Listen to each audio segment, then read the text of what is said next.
একজন 10 পর্যন্ত কাউন্ট করবে, করে দৌড়ে যাকে ছোঁবে সে বরফ হয়ে যাবে এবং বাকিরা যে বরফ হয়েছে তাকে টাচ করে পানি বললেই সে আবার পুনরায় জীবিত হবে এবং বাকিদের মতো আবার খেলতে পারবে।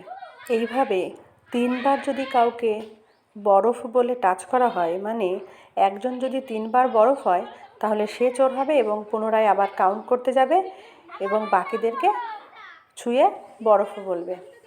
খুবই মজাদার একটি খেলা, আমার তো ভীষণই ভালো লেগেছে খেলে।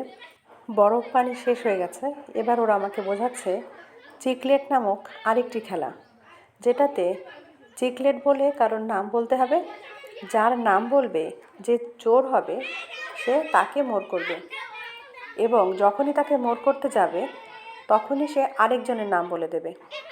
এইভাবে পর্যায়ক্রমে খেলাটা